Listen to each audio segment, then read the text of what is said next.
un divan qui est au milieu. Voilà, puisque j'en ai un moi-même. Parce que là, j'ai un peu de mal à tenir mon papier aussi. Donc, voilà, ouais, exactement. Euh, bonsoir à nouveau. Euh, cette table ronde intitulée, comme Monsieur le Consul Général l'a dit, Parcours sinologique et cynophilique francophone, trois témoins réunis ce soir, Franck Pey, Yvon Vélo et Pierre Clafquin, que nous sommes très heureux d'avoir. Ils représentent la diversité des membres et des sympathisants de la Société d'histoire des Français de Chine, qui compte un grand nombre de personnes qui gravitent autour de la petite équipe du comité directeur, puisque il y a une centaine d'adhérents, mais il y a aussi des intervenants réguliers, des soutiens, et nous sommes aussi représentatifs d'une diversité géographique, diversité d'origine, diversité d'implantation aussi, comme Yvon l'expliquera. Notre société réunit également une diversité d'intérêt sur l'histoire. Et c'est ça qui en fait d'ailleurs la richesse. Tout le monde ne s'intéresse pas à l'école centrale, par exemple, mais nous avons quelqu'un de profondément érudit à ce sujet. Tout le monde ne s'intéresse pas non plus à Paul Claudel, par exemple, ou à Victor Ségalen. Donc, c'est un point très important euh, que nous voulons mettre en évidence ce soir. Notre association conjugue aussi des vocations de curieux, d'histoire au singulier et l'histoire au pluriel, entre la France et la Chine. Et en fin de compte, les membres qui sont là devant vous ce soir sont des représentateurs de ce que nous sommes, c'est-à-dire des passeurs de mémoire, euh, parfois des fouilleurs. Nous trouvons des éléments de la petite et de la grande histoire qui se conjuguent et qui montrent et démontrent, s'il le fallait, que nous avons un patrimoine culturel en partage entre la France et la Chine qui est très vaste et pour un grand nombre de ces parties encore méconnu. Et quand je dis méconnu, c'est méconnu du public chinois, mais c'est méconnu du public français, évidemment, aussi. Donc, nos témoins ce soir vont montrer la diversité des sujets historiques qui existent entre la France et la Chine, la diversité des approches qu'on peut avoir aussi, des approches de professionnels, des approches d'amateurs, des approches par différents aspects de ce que peut être l'histoire, parce que on a tendance à parfois, notamment parce qu'on passe par l'école, le collège et le lycée, à avoir une vision un peu réductrice de ce que pourrait être l'histoire, mais cette approche, elle peut être historique et événementielle, elle peut être géographique, diplomatique, sociologique, ethnologique, scientifique, technique, architecturale, littéraire et artistique. Par exemple, ces dernières années, nous avons une intervenante, une conférencière qui est venue nous parler de vitraux, et un autre intervenant est venu nous parler d'histoire de la musique chinoise, par exemple. Donc nous avons quelque chose véritablement aussi de diversifié. Et c'est pour ça, sans doute, que nous attirons toujours un public nombreux et renouvelé. Alors, je ne vais pas m'étendre plus longtemps et on va commencer cette table ronde. Je commencerai par Wang Pei, qui nous fait le plaisir et l'honneur d'être présente ce soir. Donc, je vais poser, en fait, c'est très simple, quelques questions à nos intervenants et ils y répondront chacun à leur tour. Euh, alors, si tu veux, tu peux le tenir, autrement, je pourrais le tenir pour toi. Voilà, je vais vous inviter les uns après les autres à vous présenter et à présenter les grandes étapes de votre parcours depuis vos débuts jusqu'à votre position actuelle. Je t'en prie. Oui, mais, oui, merci beaucoup Gauthier de cette présentation. Là, je suis très honorée évidemment d'être ici. En même temps, euh, d'abord, je trouve que j'ai mal choisi ma place. Je dois parler la première, alors que je suis plutôt une exception dans cette table ronde, parce que nous sommes dans le cadre de la Société d'histoire des Français de Chine, alors que je suis ni française, ni historienne. Et en plus, on a parlé du parcours sinologique et sinophile. Alors, moi, je suis plutôt un parcours inverse, plutôt un parcours francophone et francophile. Donc, tout est à l'inverse. Mais, comme on dit, l'exception confirme la règle. Je pense que la règle est plutôt le point commun. Euh, que nous partageons tous ici ce soir c'est le fait de voyager constamment entre deux pays, deux cultures et deux langues. Peut-être à ce point-là, il y a quelque chose à partager. Voilà. Donc, mon parcours un peu particulier en tant que chinoise universitaire qui travaille sur la littérature. Voilà, donc je commence peut-être plutôt par mon entrée à l'université à mes 20 ans. Euh, En fait, ma rencontre avec la langue française, c'était un peu un hasard, parce qu'il était question, en fait, à l'époque, que je fasse plutôt l'anglais, mais, mais manque de chance, ou plutôt par chance, il y avait plus de place dans la section de l'anglais, et à côté, la section du français recrutait. À l'époque, il y avait encore peu de monde, en fait, en Chine qui apprenait le français. Je me souviens qu'à Bhutan, à ce moment-là, on recrutait une fois tous les 2 ans et à chaque fois pas plus de 10 personnes. Donc il y avait très peu. Et donc voilà, donc je suis entrée dans la section du français sans connaître un mot de français, sans connaître grand-chose sur la culture française. Donc tout a commencé à partir de zéro. On peut dire que j'ai épousé la langue française sans la connaître, mais heureusement, ce qui s'ensuit, c'est une grande histoire d'amour. Voilà, donc c'était ma rencontre avec la langue française. Ensuite, j'ai fait 6 ans de français à l'université Futin avant d'obtenir une bourse accordée par le gouvernement français qui m'a permis de faire une thèse en France sur les 2 auteurs qu'on a parlé, et peut-être sur qui je vais parler un mot. Donc voilà, tout à l'heure. Après 7 ans en France, je suis revenue à Shanghai pour enseigner. Voilà. Et voici 20 ans, presque 20 ans que j'enseigne à l'université. Bonsoir, Yvon Vélo. Donc, moi, je suis lorrain, mosellan plus précisément. Au niveau de mon parcours d'études, j'ai fait un bac E. Alors, par rapport à l'histoire, ça me fait penser qu'on arrêtait l'histoire en première à l'époque. Donc, voilà. Ensuite, je suis ingénieur arts et métiers. J'habite à Kunming depuis 1998, où je travaille comme consultant. J'ai créé et fondé 2 entités à Kunming, un centre de langue français et chinois et une société de conseil qui fait du conseil entreprises, institutions publiques et privées, enseignement supérieur où je représente notamment des écoles d'ingénieurs françaises en Chine ou des universités chinoises en France. Et une troisième partie qui est sur le patrimoine, la préservation du patrimoine culturel, matériel ou immatériel, industriel.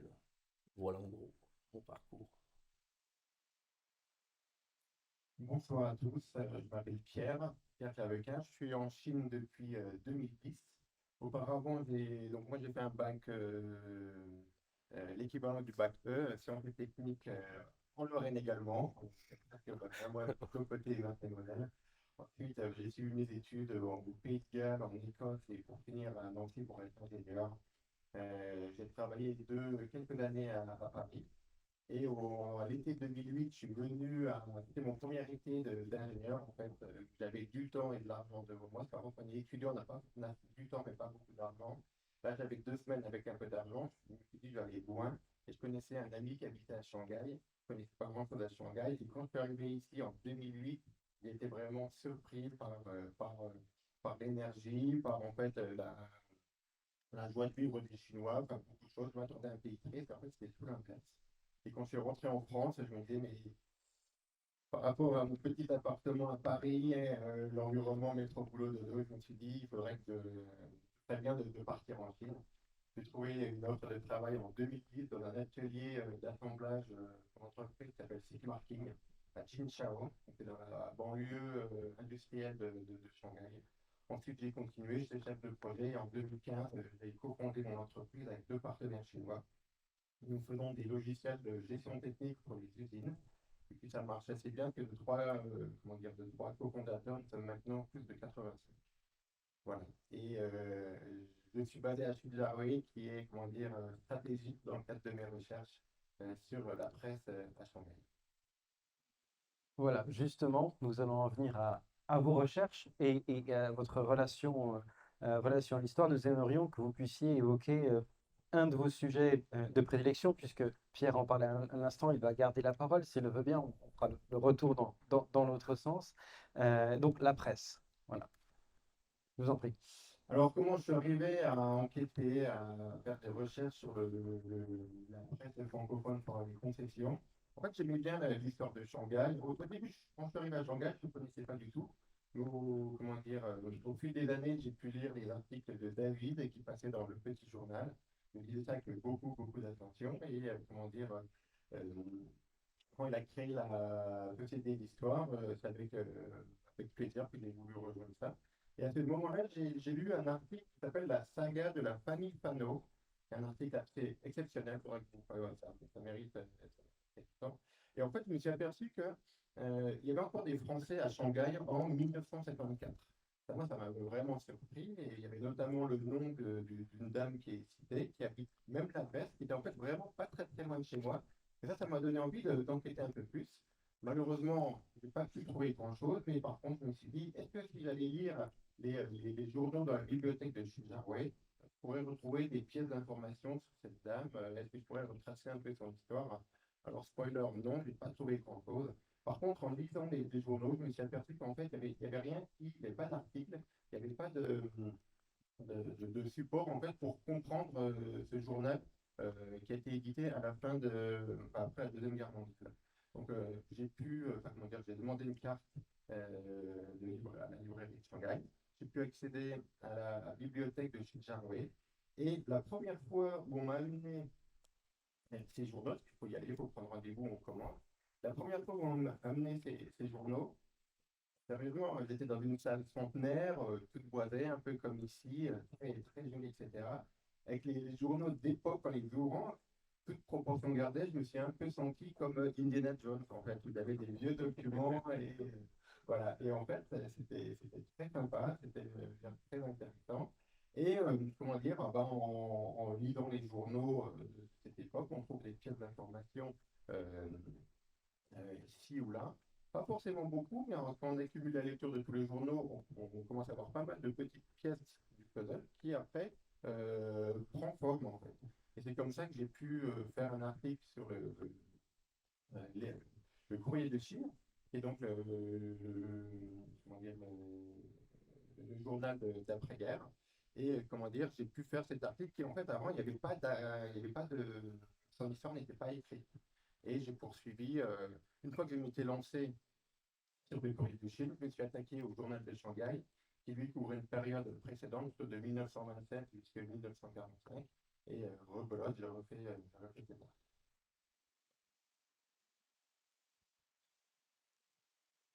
Alors, comme ça fait un petit peu longtemps que je suis en Chine, je me suis fait un petit pense-bête.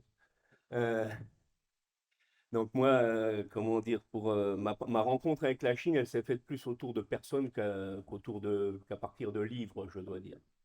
Donc moi, j'ai un profil d'ingénieur, j'ai pas du tout un profil d'historien. Je suis très fort pour acheter des livres, mais pas pour les lire. Donc j'ai une bibliothèque plutôt assez fournie. Euh, mais comme je le disais, oui, cette rencontre avec des personnes, des personnages, c'est à la fois des personnages historiques et des personnages actuels, contemporains. Et le premier que j'ai rencontré, on va dire, en arrivant à Kunming, c'est un Lorrain d'ailleurs, Auguste François, un consul de France qui avait pris pas mal de photos, qui était consul dans le Guangxi et dans le Yunnan entre 1896 et 1904. Et donc, sa passion, c'était la photographie. Et des Chinois avaient à l'époque acheté des photos en France et faisaient des expositions à Chinois de Kunming. Et donc, je m'y suis intéressé. Et à partir de là, j'ai découvert que c'était lui le délégué du gouvernement français aussi pour la construction du chemin de fer du Yunnan. Et comme au début des années 2000, on arrivait comment dire, au centenaire du début des travaux qui ont commencé entre 1902 et 1903, et j'ai donc commencé à m'intéresser au chemin de fer du Yunnan et à collectionner quelques documents, quelques photographies, à rencontrer des gens qui étaient des descendants d'employer des sociétés qui ont travaillé à la construction du chemin de fer du Yunnan, que ce soit des ingénieurs ou des comptables ou autres. Et donc, de fil en aiguille, je me suis retrouvé un petit peu à apparaître comme une espèce de spécialiste local, parce que dans le Yunnan, l'intérêt à Kunming, c'est qu'il n'y avait pas beaucoup de Français, donc c'est facile de passer pour un expert. Euh, et donc, du côté chinois aussi, il y a une association de recherche sur le chemin de fer du Yunnan avec laquelle j'ai été en contact pratiquement dès sa création et qui m'a demandé d'être un expert, pas membre à part entière parce que c'est une association chinoise, donc c'est un petit peu plus compliqué. Et donc, à travers ces différents contacts, j'ai commencé à écrire quelques articles pour des publications que faisait cette association ou à participer à des colloques. Et de fil en aiguille, donc, voilà, je me suis intéressé de plus en plus au chemin de fer du Yunnan. Alors, je dois avouer quand même que mes recherches étaient peut-être plus avec un regard d'ingénieur, parce que c'est un prodige technique. Donc, on va dire sous l'aspect patrimoine industriel plus que sous l'aspect historique. Et d'ailleurs, oui, le terme patrimoine est peut-être plus à rattacher à ce que je fais que le terme histoire, parce que souvent je me dis, voilà, la grande histoire avec un grand H, je ne m'y connais pas forcément beaucoup. Mais bon, sur des histoires, j'arrive à raconter des histoires, à chercher des histoires. Ces personnages, justement, j'essaye dans la mesure du possible, de raconter leur histoire. Et donc, au fil des ans, j'ai constitué une base documentaire assez importante, à la fois de livres, de documents historiques et de photographies aussi. Je pense avoir plus de 10 000 plaques de verre. Euh, et donc, ça me permet, c'est un fonds qui me permet de faire des collections. Alors, j'ai pas le temps non plus. Le grand problème, c'est le temps. Euh, donc, au fil de l'eau, voilà, de temps en temps, j'essaye de faire une exposition sur le chemin de fer du Yunnan, des choses comme ça. Et l'intérêt aussi, c'est que vers 2010, pardon, c'était le centenaire de la mise en service du chemin de fer du Yunnan. Et là, de plus en plus de gens s'y sont intéressés, des colloques un peu plus importants se sont faits, et au fil des années aussi, j'ai rencontré des gens, comment dire, qui sont dans des associations chinoises, enfin des colloques nationaux sur le patrimoine industriel ou le patrimoine ferroviaire, et qui m'ont invité aussi à participer à ces colloques. Donc, voilà, de fil en aiguille, comme je le disais, c'est ainsi que j'ai pu commencer à acquérir plus de connaissances sur ce chemin de fer. Mais ce chemin de fer, pour moi, c'est aussi un fil conducteur, parce que au fil justement de mes recherches, j'ai découvert que le Yunnan avec la France a énormément de relations historiques, du fait de sa proximité avec le Vietnam. Et donc, tout ce qui était, j'allais dire, relation entre l'Indochine et le Yunnan a fait que énormément de Français se sont intéressés au Yunnan et aux provinces, aux autres provinces du sud-ouest de la Chine. Et ce qui fait que j'ai été aussi sollicité par des chercheurs chinois sur d'autres thématiques, comme par exemple les I, la minorité I, parce que ce sont les Français qui ont fait les premiers dictionnaires, qui ont écrit beaucoup de choses sur cette minorité. Après, il y a d'autres personnages intéressants. Il y a un personnage chinois aussi, Ma Yubao, qui est le premier, enfin, qui est originaire du Yunnan et qui est mort pour la France pendant la Première Guerre mondiale. Et bon, je suis allé en pèlerinage sur sa tombe dans la nécropole militaire de Vic-sur-Aisne en 2018. C'était le centenaire de sa mort. Et donc, il y a quelques personnages comme ça qui sont intéressants à trouver. Et donc, comme je le disais au début, oui, ce sont les personnes qui m'intéressent, ces histoires de personnes, principalement. C'est peut-être ça qui guide mes recherches. Voilà. Alors, bon, j'ai déjà raconté ma rencontre avec la langue française, donc là, je vais plutôt me concentrer sur ma rencontre avec l'objet de ma recherche, c'est-à-dire Victor Segalen et Paul Claudel. j'ai d'abord rencontré Ségalen par le biais de mon professeur de français à l'époque qui s'appelle Philippe. Je ne sais pas s'il est encore à Shanghai, c'est quelqu'un qui m'a marqué dans mon parcours.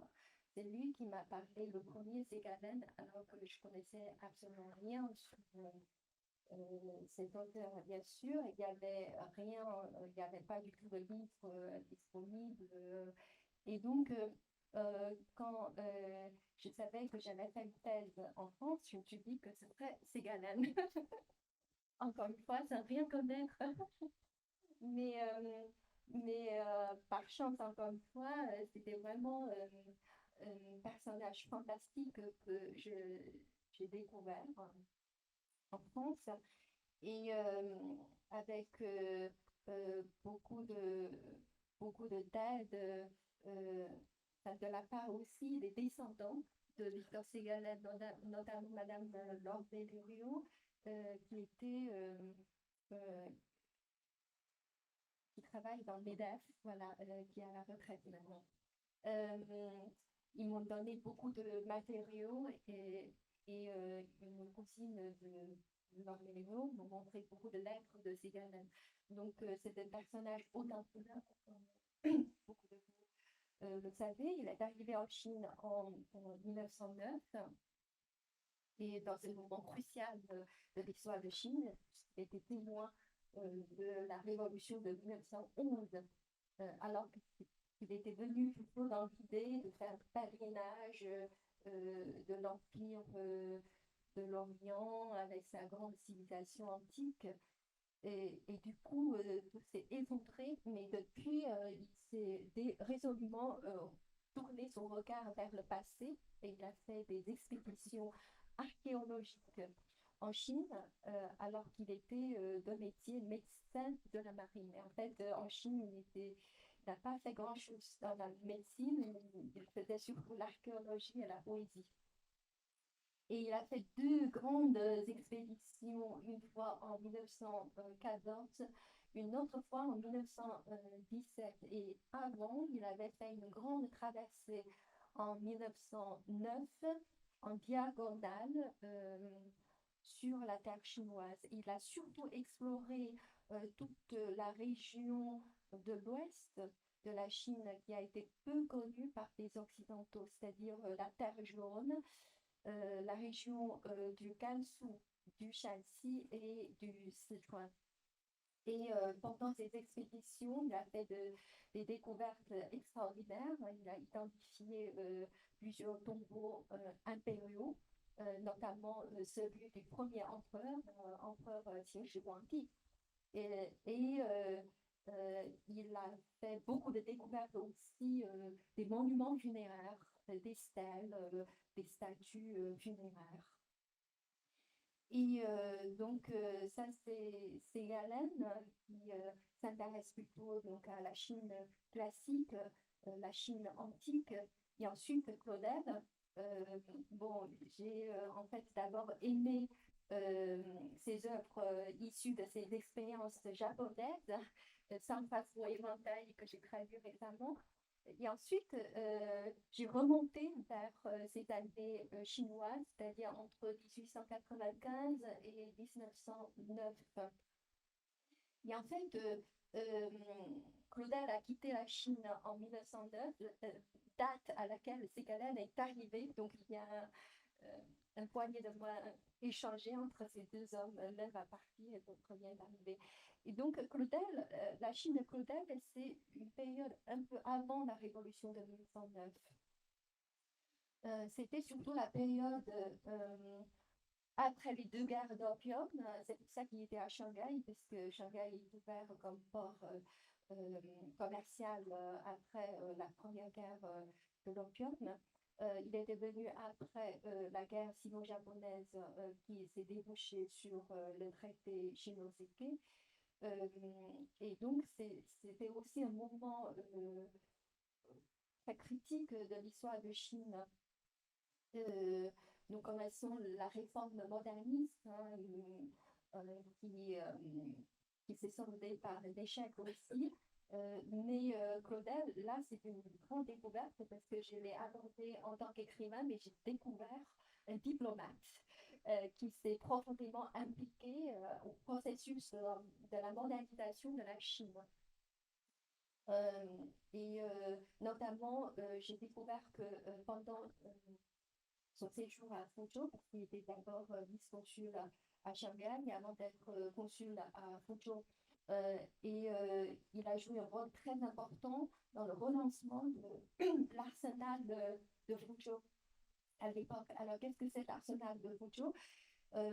C'était à la fois un chantier naval, le premier chantier naval moderne de la Chine à la fin des Qing, et aussi une école qui forme des jeunes Chinois en français et en anglais, et les envoyer, avant de les envoyer en France et en Angleterre. Ils sont issus de cette école de très grands intellectuels chinois comme Yan Fu, qui est grand traducteur, et Chen Zhifeng, qui est un grand diplomate. Voilà, donc quand j'ai su que Claudel a joué un rôle dans le relancement de cette école, qui était le fruit des modernistes réformistes chinois, mais qui a été arrêté à cause de la guerre sino-chinoise, sino-française, pardon, au milieu des années 70. Donc j'ai été très étonnée et tout de suite j'éprouve une grande sympathie pour Claudel parce qu'il a pu contribuer à cette collaboration, l'une des premières entre la France et la Chine. Voilà, donc je dois dire que Ségalen et Claudel m'ont appris beaucoup de choses sur l'histoire de Chine. Et quand je suis allée à Fuzhou, je pense sans arrêt à Claudel, bien sûr. Et avec Ségalen, en fait, je suis allée à plusieurs endroits où Ségalen est allé. Par exemple, en 2017, j'ai fait une expédition moi aussi dans la région de Nantan et pour voir les statues funéraires, c'est-à-dire ce que Ségalen appelle chimère aux licornes. Dans cette région, il s'agit en fait des monuments funéraires, des gigantesques statues d'animaux fantastiques avec des cornes, des corps de cheval ailé ou lion ailé avec une tête imaginaire. Et je me souviens qu'un jour, après avoir demandé le chemin pendant plusieurs heures, et j'ai vu tout d'un coup, mais vraiment tout d'un coup surgir devant moi une licorne dans un champ de culture, pleinement, c'est dans plein champ de culture, c'est incroyable, parce que c'est un endroit où personne n'allait. Et après, j'ai découvert que, en fait, la plupart de ces chevals de chimères ou de licornes se trouvaient encore dans des champs de culture. Et là, c'était un choc, parce que là, tout d'un coup, j'ai vu un animal fantastique qui avait la tête renversée vers l'arrière, qui avait l'air de pousser un cri, mais il était là depuis 1500, parce que c'est une statue qui date de la dynastie du Sud, au 5e siècle. Et à ce moment-là, à cet instant-là, je crois que mon regard a croisé celui de Ségalen, qui était là il y a 100 ans, en 1907. Oui, l'histoire en particulier avec certaines des personnes qui ont été mentionnées, une dimension très intime quand, par exemple, on se trouve on se rend compte tout à coup qu'on est dans la photo d'Auguste François, par exemple, qu'on se trouve au même endroit, qu'on se retrouve aussi dans la posture de Ségalen face à un monument qu'il a pu photographier, des collections photographiques des deux expéditions dont Ségalen a été membre ou même tête de pont sont maintenant conservées à la Bibliothèque nationale de France. Elles sont numérisées, d'ailleurs on peut les consulter sur Gallica. Moi je l'ai vécu aussi dans ma recherche avec Pierre Loti ou plus récemment avec Firmin Laribe, qui est un grand inconnu, mais qui a photographié la Chine dans les années 1904-1908.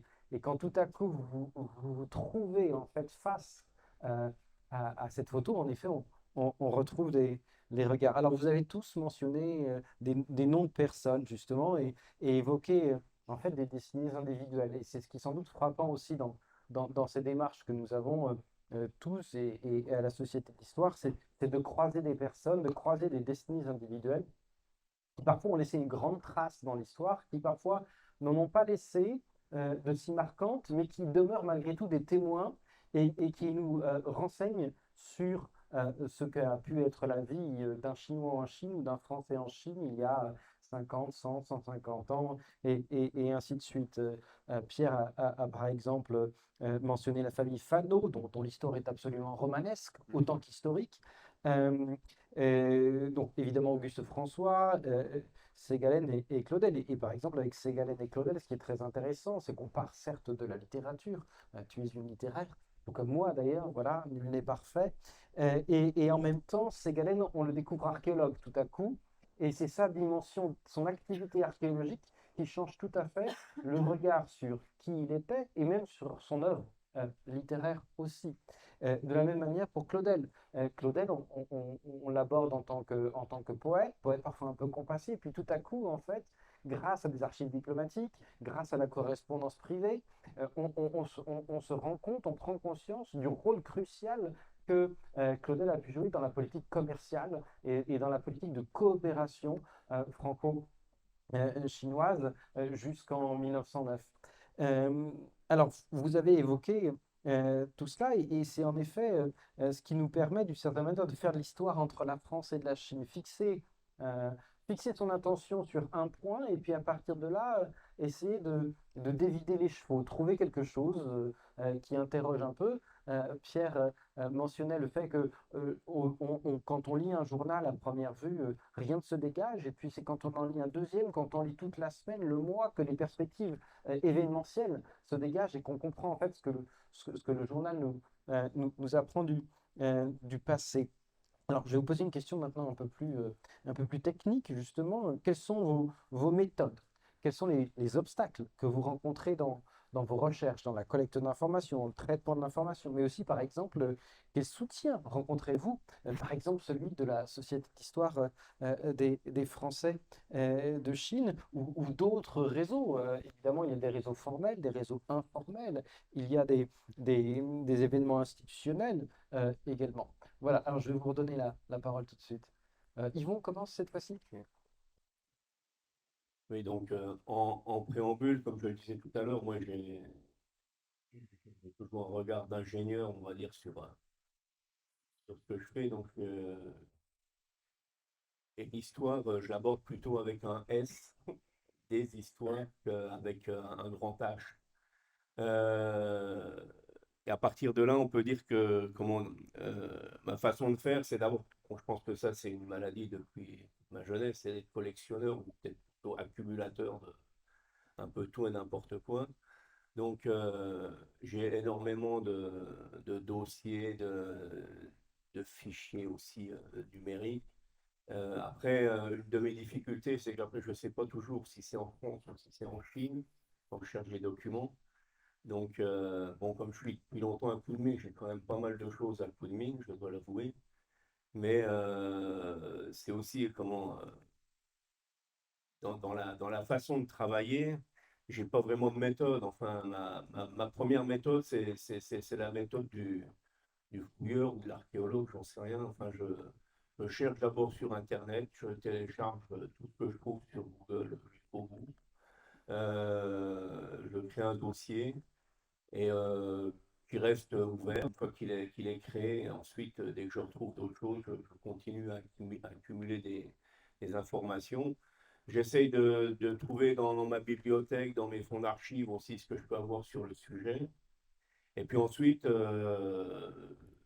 j'essaye de réfléchir aussi à à mes réseaux, mon réseau de contacts un peu à droite à gauche. Alors, en fil des ans, j'ai des contacts dans pas mal de centres d'archives en France, euh, dans le Hunan, enfin, j'ai aussi des contacts. J'ai aussi, je suis membre de plus d'une quinzaine d'associations et sociétés plus ou moins savantes. Ce qui me donne l'occasion aussi d'avoir éventuellement de faire appel à des spécialistes que je rencontre dans des colloques, que je trouve dans les publications de ces différentes associations et sociétés. Et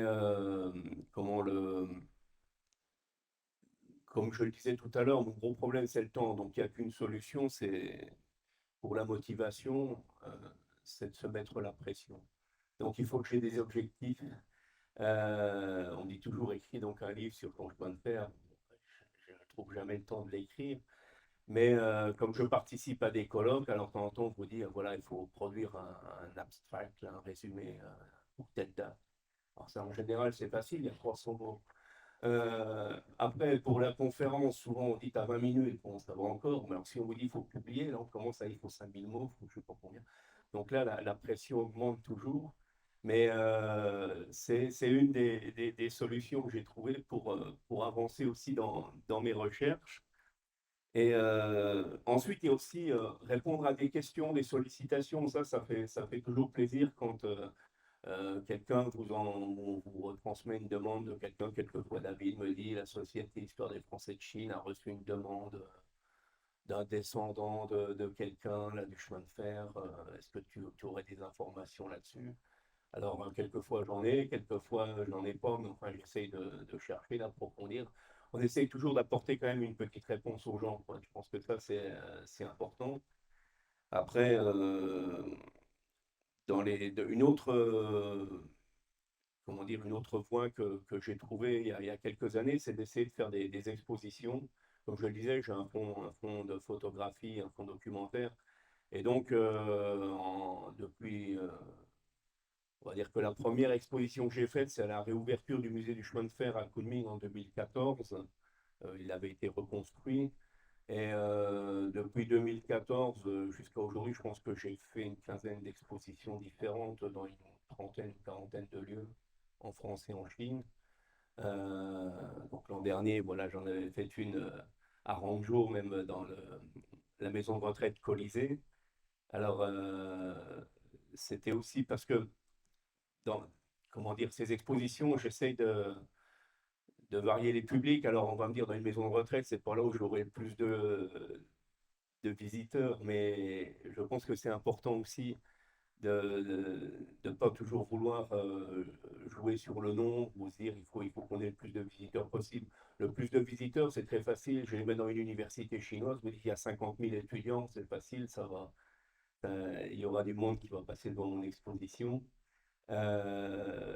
Mais l'important, c'est, enfin, on en parlera peut-être plus tard, mais c'est que ça serve à transmettre quelque chose. Et à travers l'image, c'est souvent plus facile à transmettre parce que quelquefois, en plus, il faut avouer que les légendes, on les invente un tout petit peu, on n'est pas toujours sûr du lieu ou de. Voilà, on a quelquefois des noms de lieux en chinois qui sont relativement aléatoires parce qu'ils étaient écrits par des Français il y a 120 ans. Et, mais l'intérêt, c'est vrai que c'est de pouvoir voilà, montrer quelque chose. Moi, j'ai toujours une exposition, là où je suis le plus content, c'est quand je vois les grands-parents ou les parents qui amènent leurs enfants et qui leur disent, tu vois, c'était comme ça il y a 100 ans, il y a 120 ans chez nous. Ça, c'est notre histoire. Et je pense que ça, c'est vraiment quelque chose de très important. Donc voilà, c'est un petit peu enfin, une méthode qui n'en est pas une, mais comme je le dis, je fonctionne avec cette histoire de pression qui m'oblige à, voilà, d'ici la fin de l'année, je dois participer au moins 4 ou 5 colloques différents, donc voilà, j'essaye d'avancer. Alors, toujours un peu autour du patrimoine, la notion de patrimoine.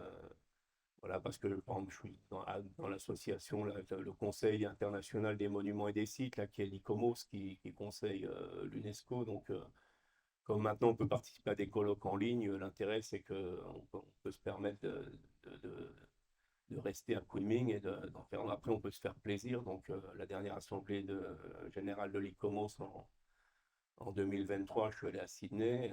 Là, le prochain colloque sur le patrimoine industriel organisé par l'Association internationale de patrimoine industriel qui s'appelle le TIKI et à Kiruna en Suède au mois d'août. Donc, je vais aller faire un tour. Voilà. Donc voilà, mais l'intérêt, c'est que voilà, ça permet de rencontrer des gens.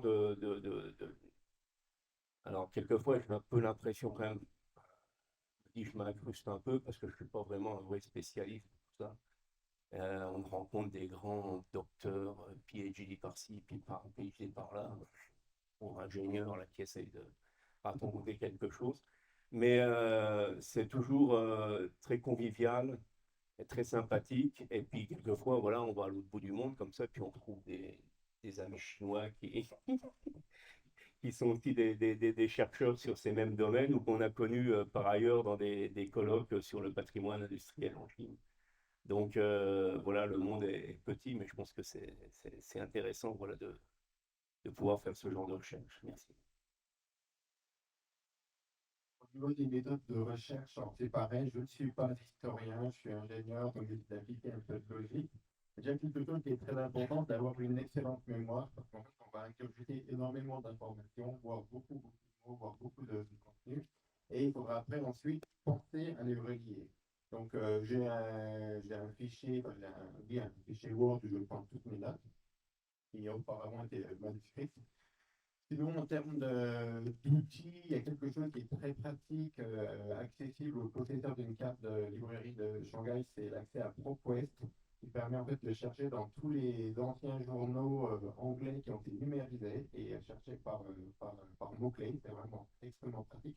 Surtout que les journaux français, à ma connaissance, ne l'ont pas encore été.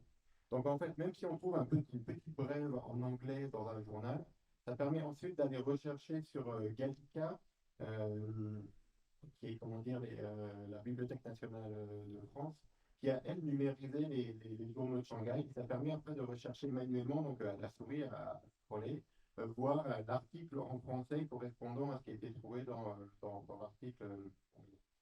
Sinon, je trouve qu'en termes d'outils, en 2025, nous sommes quand même bien outillés, parce que le ProQuest est pas mal, mais si vous allez à la bibliothèque de chez Huawei, il y a l'équivalent que j'appelle moi un nouveau ProQuest, où en fait il y avait encore plus de journaux anglophones qui ont été numérisés, avec une qualité comment dire, de recherche qui est bien meilleure. C'est-à-dire que des mots-clés qu'on aurait pu chercher dans l'ancien ProQuest donnaient peut-être 3 ou 4 résultats. Là, ça en donne plus.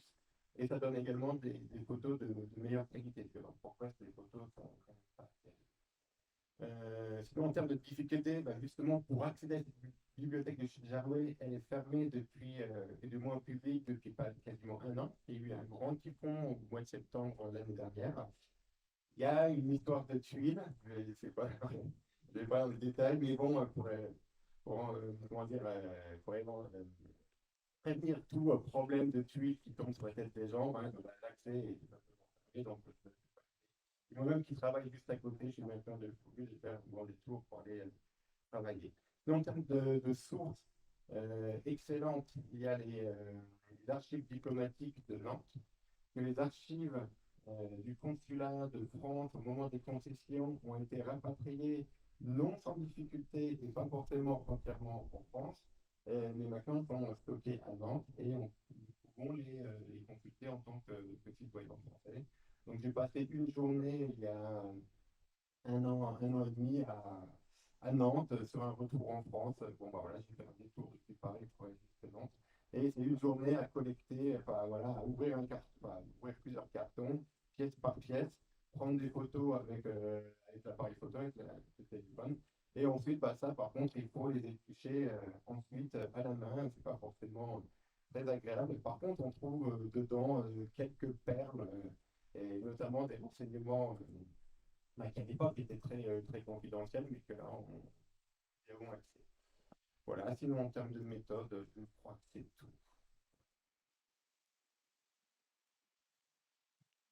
je vais commencer avec la même phrase que mes deux collègues à côté, c'est-à-dire que je ne suis pas historienne. Et je suis littéraire et en plus, mon objet de recherche, c'est plutôt les textes que l'histoire proprement parlée. Donc, ma réponse serait un peu différente.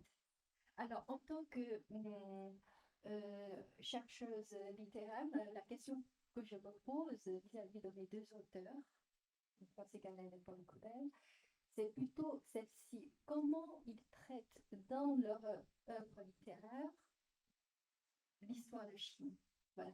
Et alors, le constat est surprenant, c'est que la Chine immédiate, la Chine contemporaine de leur époque est peu présente dans leur œuvre.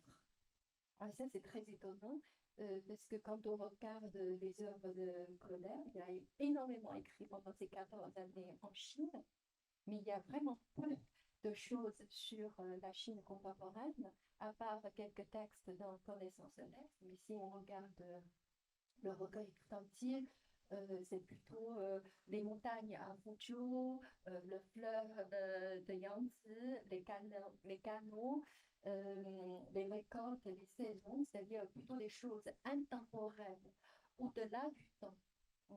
Et en fait, l'objet d'écriture de Claudel, c'est l'éternité, c'est la création et le créateur divin, euh, selon son point de vue chrétien. Et là, je dois dire que c'est Claudel qui m'a fait découvrir une littérature religieuse. Voilà, donc qui est bien sûr très éloignée de ma propre culture. Mais j'ai appris beaucoup de choses parce que c'est fondamentalement important euh, dans la culture occidentale. Et du côté de Ségalène, alors c'est encore un autre registre. J'ai déjà dit que ce qui intéresse Ségalène, c'est moins la Chine contemporaine que la Chine classique. Euh, bon, il y a René Lévis, mais oui, avec quelques traces de la Révolution de 1911, mais le vrai sujet de livre, c'est moins l'histoire de Chine que l'énigme de la Chine. Parce que finalement, le sujet, c'est une Chine impénétrable, en fait, finalement. Alors, sinon, quand on regarde un recueil comme Stèle, qui est vraiment le chef-d'œuvre de Ségalène, c'est très très étonnant parce que c'est pas du tout l'histoire de Chine. Alors, Ségalène, étant qu'il a inventé une nouvelle forme poétique avec Stèle, c'est la forme Stèle justement. Et en effet, quand on ouvre ce recueil, on découvre que dans chaque page, chaque poème est encadré par un rectangulaire comme une stèle. Et à l'intérieur de chaque cadre, il y a à la fois un texte chinois dans la langue chinoise et un poème français dans la langue française. Donc déjà, sur le plan visuel, c'est très étonnant. Et puis, sur le plan du contenu, c'est encore plus surprenant. Beaucoup de gens pensent que le poème français dans chaque cadre et la traduction euh, du texte chinois et en fait pas du tout. Mais là, il faut connaître les deux langues pour pouvoir apprécier. Et en fait, le texte chinois est souvent une citation tirée des classiques chinois. Et le texte français, le poème français est souvent une réaction à partir de cette citation, c'est-à-dire une réaction contre la culture chinoise, soit dans le même sens, soit au sens inverse. Et à chaque fois, c'est Ségalène qui s'exprime. Euh, euh, Justement, devant la culture chinoise recevée dans ces citations-là. Parfois, c'est lui-même qui forge des citations en français, en chinois, pardon. Et donc, au fond, je dirais que ce que Ségalen a inventé avec ce recueil stèle, c'est moins la forme stèle que une poétique de relation, parce que réellement, il a fait une œuvre extrêmement originale, une poésie qui parle de soi, mais à travers l'autre.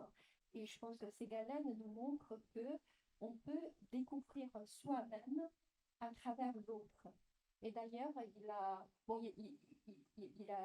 deux phrases que j'aimerais partager avec vous.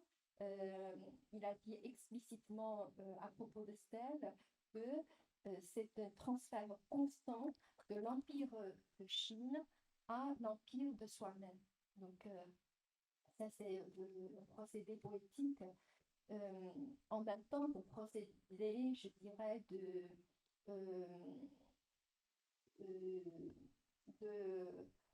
la rencontre, du développement de la personnalité à travers une rencontre avec l'autre, avec d'autres cultures.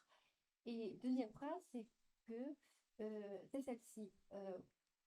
Donc, Ségalen dit, on fit, comme toujours, un voyage au loin de ce qui n'était qu'un voyage au fond de soi. Je pense que cette phrase peut rencontrer des échos dans chacun de nous.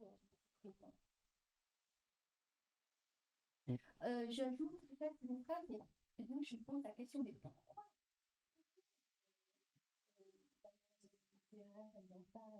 Tellement la Chine contemporaine, c'est la question du rapport entre l'œuvre et le réel. Et pour répondre à cette question, il faut remonter ni à l'histoire, ni à la littérature tout court, il faut remonter à l'histoire littéraire. De la deuxième moitié du XIXe siècle, notamment le symbolisme. Mais là, c'est un autre sujet. Merci beaucoup. Monsieur le Président, combien de temps nous reste-t-il? D'accord. Eh bien, écoutez, je poserai une dernière question à nos trois invités sur la question de la transmission. Vous êtes en fait des passeurs de mémoire, si l'expression est autorisée. Dans vos démarches respectives, quelle place cette transmission prend-elle? Bon, évidemment, Yvon a déjà évoqué la question une première fois et je trouve d'ailleurs très intéressant de choisir de justement faire l'exposition dans une maison de retraite, par exemple, parce que c'est un autre public et un public souvent marginalisé dans les sociétés actuelles, qu'elles soient françaises ou chinoises. Et la question complémentaire par rapport à celle-ci, de quelle place prend la transmission dans votre travail, serait la suivante: comment faire vivre cette mémoire franco-chinoise qui est en fait, on l'a vu aujourd'hui, d'après ce que vous avez dit, plurielle, autant que partagée dans les deux pays. Bon, alors, comme je le disais tout à l'heure, oui, pour moi, la notion de transmission est fondamentale.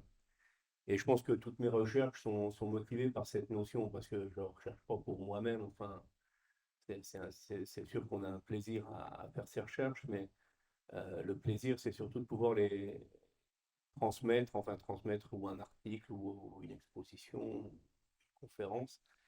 Et cette notion de transmission, je pense que pour moi, elle renvoie à la notion de pont. C'est-à-dire dans quelle mesure, à titre personnel ou via une association comme la SHFC, le Souvenir français, enfin tout ça, peut-on faire office de pont ou être un élément d'un pont, notamment, alors à la fois, on va dire, vers des Français qui peuvent s'intéresser à l'histoire, mais aussi un pont, et pour moi c'est encore plus important, entre la France et la Chine. Et je pense que ça, c'est à travers ces recherches, on découvre des choses et aussi des choses qui, comment dire, moi, je vois beaucoup de chercheurs chinois qui, quand ils font des publications, par exemple, je dis souvent, sur le chemin de fer du Yunnan, tous les ans, des Chinois font des publications, mais souvent, leurs sources ne sont que des copies de sources en chinois déjà publiées ou éventuellement retrouvées dans les archives, mais ils n'ont pas beaucoup de sources, enfin, n'ont pas accès aux sources en français, faute de connaître le français.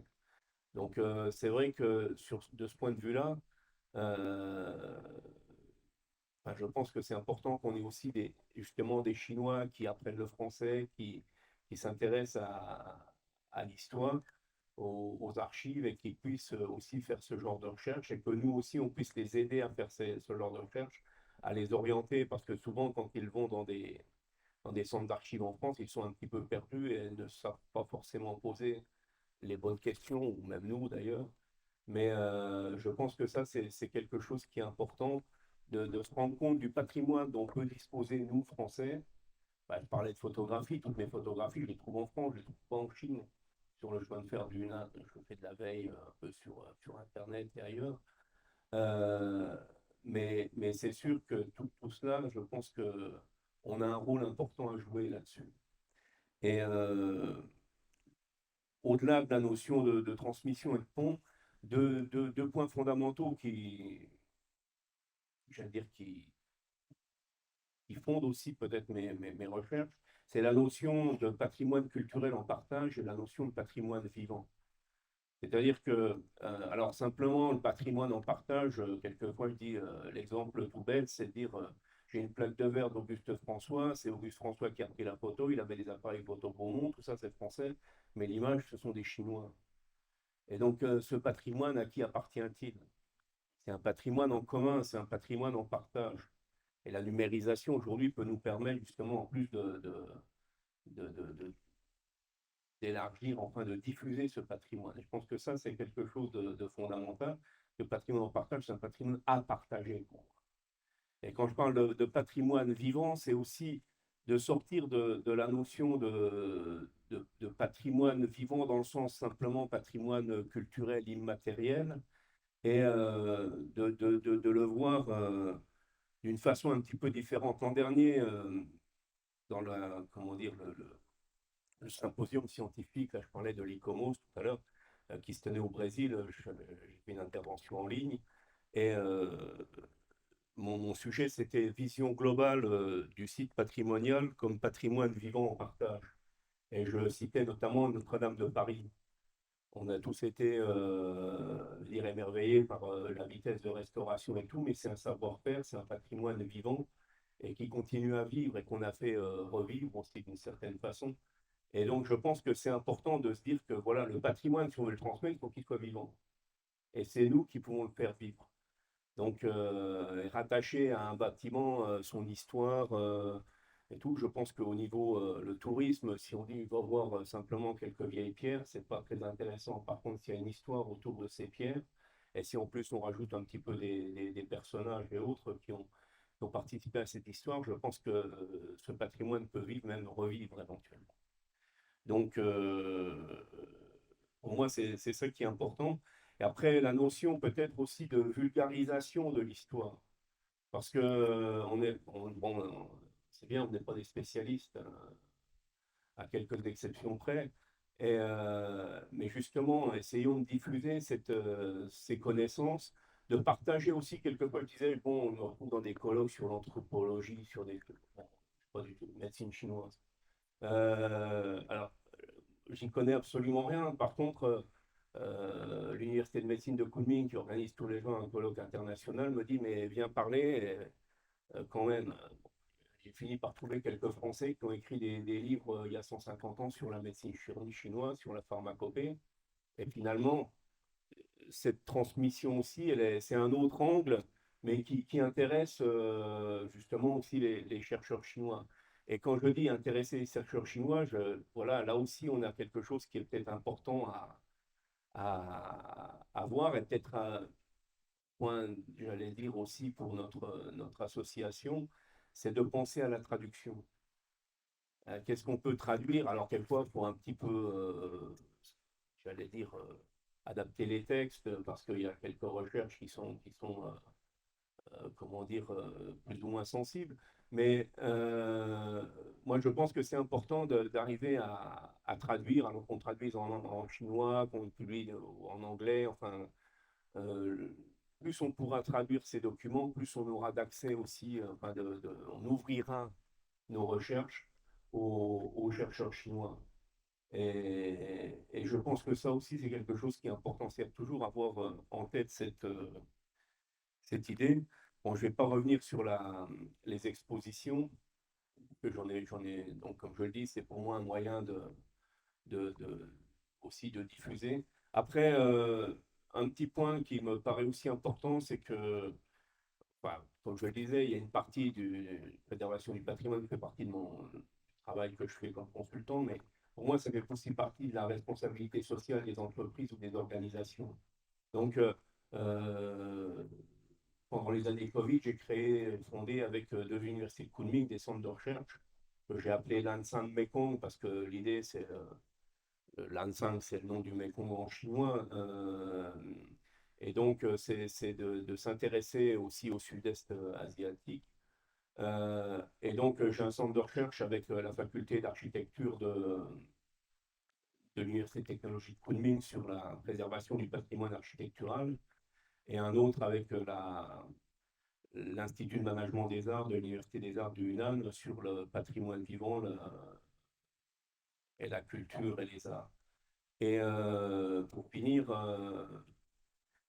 pour essayer aussi de supporter ou de développer plus d'expositions en France et éventuellement aussi pour la conservation de ce que je peux accumuler au fil des ans. J'ai créé un fonds de dotation l'an dernier en France que j'ai appelé Institut du patrimoine France-Asie pour aussi pouvoir voilà, développer mes recherches ou appuyer, enfin, supporter des projets en France aussi. Voilà, merci. Les questions de la salle, en fait. Il y en a quelques-unes. Oui, ben, c'est pour ça que. J'ai Oui. parlé trop longtemps. Non, c'est pas toi, c'est bon. Non, Bien. au Alors, niveau de la transmission. c'est ça, la transmission en 2 phrases, alors. Alors, de fait, oui, j'allais vite. Pour moi, je n'ai pas vraiment pensé à ces sujets-là. Par contre, le plaisir pour moi était de faire des articles. J'ai essayé de référence. Quand j'ai fait un article sur le courrier de Chine, je voulais que ce soit l'article de référence qui, quand quelqu'un plus tard cherchera des informations sur ce journal, trouvera tout ce qu'il aurait voulu trouver dans cet article. Finalement, actuellement, il y a, mis à part mes deux articles, il y avait quoi? Il y avait la livre des guides Brosselet. Mais après, ça n'allait pas beaucoup plus loin. Il fait même en plus de 3 erreurs dedans. Et donc, voilà, au niveau de la transmission, moi, je voulais faire des articles de référence qui seront un peu utilisés à long terme. Voilà. Rampec, Est-ce que je vais parler si tu veux, la transmission en 2 phrases. en 2 phrases? Eh ben, en une phrase. Je dirais que par rapport au mot transmettre, je préfère le mot partager. C'est tout. Mais parce que transmettre suppose qu'on détient quelque chose alors que j'ai le sentiment que je ne détiens rien. Après tout, je travaille sur une culture qui n'est pas la mienne, une littérature qui n'est pas la mienne. Donc, par rapport à mes étudiants, je fais quelque part juste un peu plutôt que, mais l'important, c'est de les inviter à découvrir un monde eux-mêmes. Donc, partager, je pense, me conviendrait plus que transmettre. Et partager avant tout la passion pour notre culture, pour les environnements. Merci. Il est vrai aussi que tu travailles sur une part plus immatérielle du patrimoine, en fait, qui est la littérature, qui n'a pas d'autre support que le livre. Et encore, le livre, c'est simplement ce qui stabilise dans le temps la création, mais tu travailles avant tout sur la création. Alors, on va prendre quelques questions dans la salle, puisque le maître des horloges ne sait pas lire une montre. Et donc, voilà. Tu étais emballé. C'est pas grave, mais voilà. Avez-vous des questions? Moi, j'ai une question. Excellent. Pas forcément politiquement correct, mais peut-être je me posais. Vous êtes passionné par l'énergie, la passion et aussi les méthodes. Moi, je suis quelqu'un qui vient des technologies et du digital. Et dans mon métier, je regarde dans le passé pour pouvoir améliorer le futur. C'est synthétique ce que je fais. Le métier, et tout ça est lié à la data. Et tu parlais de partage, tu parlais de traduction, tu parlais de tout un tas de choses, de méthodes de recherche. Est-ce que le digital peut contribuer à apporter de nouvelles solutions? etc., et qui permettent de faciliter les recherches. Donc, est-ce qu'il y a des initiatives à ce moment? Alors, un exemple, en 2018, j'étais allé avec une délégation de chercheurs d'un institut de recherche sur les I, justement en France, pour trouver dans toutes nos, à l'INALCO, à la BULAC, pour plein de différents, à l'FAO, qui est le musée du Quai Branly, trouver les manuscrits rapportés par des Français et justement de l'ethnie I. Et l'objectif, alors le Covid étant arrivé ensuite, non, c'était début 2020, pardon, donc c'était vraiment tout début janvier 2020. On n'a pas continué, mais le projet était de dire, voilà, faisons des partenariats pour qu'en France, on numérise ces archives et que eux puissent les traduire. J'avais 5 personnes et le moment le plus émouvant, c'était, alors d'abord, ils se promenaient en tenue traditionnelle, donc des photos aux archives à la Courneuve, la diplomatique, sous les drapeaux avec mes I en grande tenue traditionnelle. Mais le moment le plus émouvant, c'était à l'FAO où tout d'un coup, un des experts en linguiste a dit, mais ce mot-là, on l'a jamais vu. Et ils étaient trois experts là à dire, mais tiens, c'est un mot qu'on n'a jamais vu. Parce que selon les régions, enfin, ils sont dans le Sichuan et dans le Hunan principalement, mais et selon les lieux, on a des différentes écritures. Et donc, c'était très intéressant. Donc, l'objectif, effectivement, c'était de numériser. Ensuite, pour parler de photos, alors, comment dire, il faut quelqu'un pour scanner. Mais, donc moi, j'ai un scanner professionnel en France. Mais mon espoir, en fait, c'est de pouvoir identifier les photos avec le numérique, avec l'intelligence artificielle. Parce que quelquefois, je compare, je me dis, tiens, est-ce que cette personne-là, c'est la même que celle-là? J'ai des fonds différents, mais comme c'est par exemple sur le chemin de fer, à des époques plus ou moins les mêmes, on se dit, tiens, c'est peut-être quand même les mêmes personnes. Ou est-ce que cet endroit, c'est le même? Donc un relief de montagne, des choses comme ça. Et donc, voilà, oui, j'ai beaucoup d'espoir sur tout ce qui est numérique. Dernière question.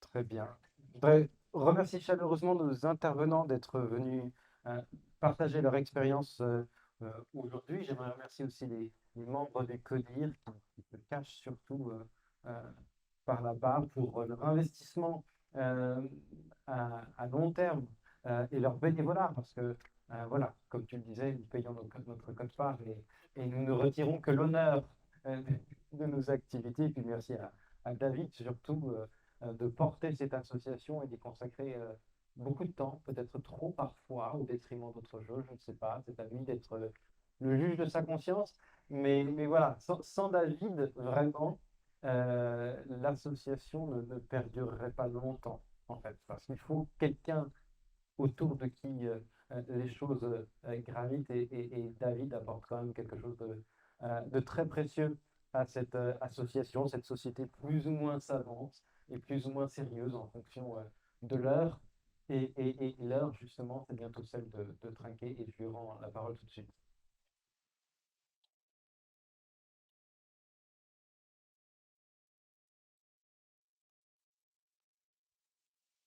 Alors, c'est gentil, merci. Le bouger le pupitre. Rapidement, le petit micro est là. Donc rapidement, juste, je voulais honorer quelques personnes. Au-delà de moi-même, ça a été très bien fait, merci. Aujourd'hui, je ne sais pas si on va le faire, mais c'est l'anniversaire de quelqu'un. Et donc Olivier, parce que Olivier a beaucoup souffert la dernière fois chez Campus France, ça a été très long, on le relit. Philippe, ne tourne pas la tête. Mais j'ai un petit cadeau pour toi et je te souhaite un joyeux anniversaire. Voilà aussi un passionné d'histoire.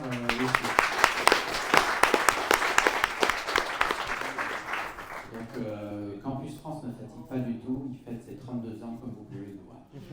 Allez, un un autre cadeau pour Monsieur le Consul, en fait, parce que donc, on le fait à la façon Société d'Histoire, c'est-à-dire qu'on va vous offrir un livre que j'ai trouvé en seconde main, j'ai mis du temps avant de le trouver, mais on a certains auteurs qu'on aime bien, on en a parlé de certains ce soir, on a parlé de Loti, Ségalen, Claudel, on a parlé de Guillermin, etc.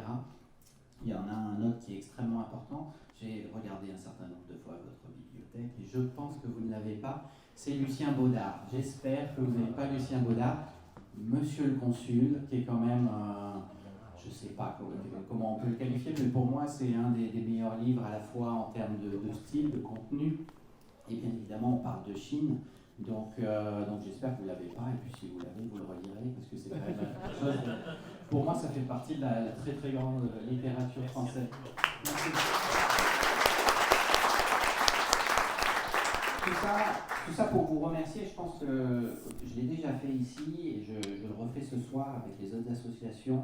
On est des représentants d'associations aussi dans la salle, un certain nombre. UFE avec Benjamin, Stéphanie, Shanghai Accueil, etc. J'en oublie d'autres. Romain, je ne t'oublie pas, même si vous êtes un peu moins nombreux, etc. etc. Enfin, on a un certain nombre de personnes qui représentent le tissu associatif français ici à Shanghai.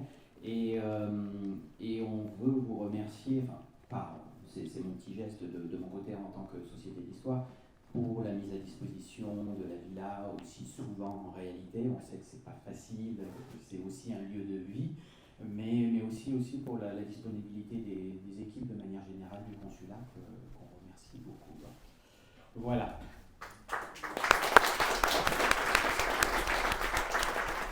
Dernière chose, bien évidemment Gauthier, on a même préparé une slide pour toi. Donc, on est toujours à la recherche de quelqu'un qui pourra te remplacer, ça va être très très dur, mais on a quelques pistes et on va en parler entre nous ce soir. Mais Gauthier est quelqu'un de très, très important et qui a mis beaucoup de choses. Mais oui, il y a trois choses importantes dans cette photo. Il y a bien évidemment la bannière, le notebook qui ne le quitte jamais, et puis les palmes qu'il a reçues il n'y a pas très longtemps. Si j'ai bien compris, c'est des palmes pour nager, non? Non, c'est ça. Donc voilà. Donc on voulait, par ma voix, on voulait te remercier parce que tu as fait beaucoup de choses. Au-delà du temps qu'on a beaucoup mentionné tout à l'heure, pour beaucoup de monde, c'est une passion, on passe beaucoup de temps, etc. Mais tu as aussi mis beaucoup de cœur. Merci. Et tu as très très bien fait les choses au cours des 2 dernières années.